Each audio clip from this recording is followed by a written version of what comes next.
In today's Pravachan, Maharaj explained a subtle but profound truth. That true joy is not tied to the body, nor is it destroyed by bodily pain. He reminded us that we often serve others joyfully when it is a guru's order, but when God himself sends us an illness or hardship, we complain instead of accepting it as his grace.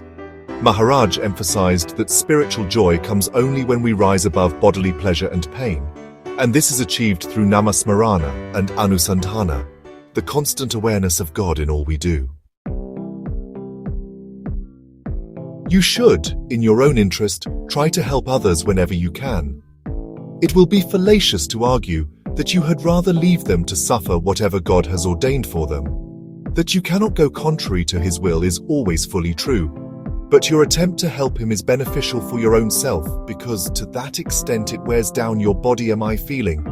What you do may or may not avail to the person concerned according to God's will, but it will definitely count as your service to God. Suppose I ask you to nurse a sick person. You will do it very willingly, probably even enthusiastically, in obedience to your guru's behest. Why should you not take in the same light the illness or other troubles which God sends for you yourself?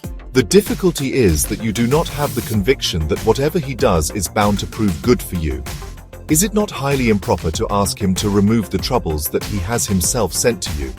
Also, since prarabdha cannot be bypassed, is it not wise to square the account right now rather than wish it to be merely deferred? Again, bodily pain and mental suffering being distinct from each other, the former should not detract from the mental or spiritual joy.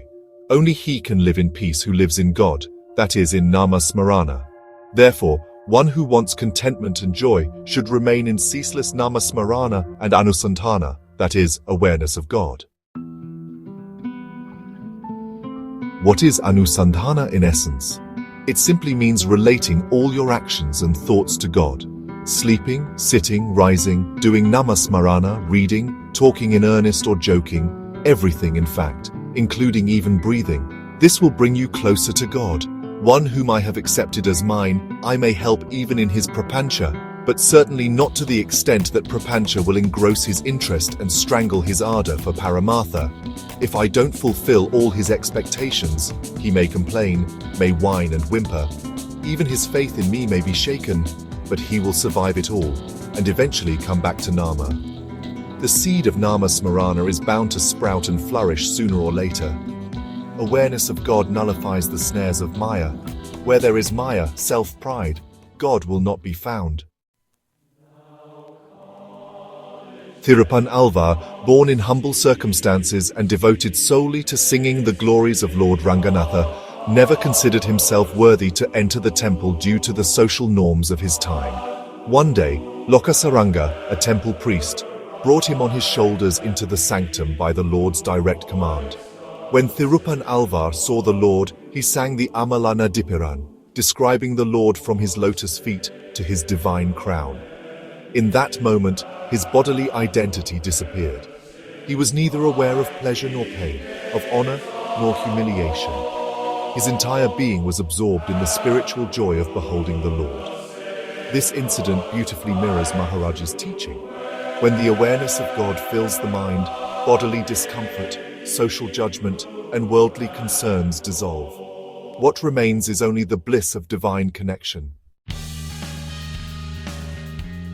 Maharaj's words today remind us that pain is inevitable, but suffering is optional, because suffering belongs to the body and mind, while joy belongs to the soul connected to God. Just as Thiruppaan Alvar transcended all bodily limitations when he beheld the Lord, we too can rise above bodily pleasures and pains through ceaseless nama-smarana and living every moment in God awareness. In the end, spiritual joy is not freedom from hardship, but freedom from identifying with it.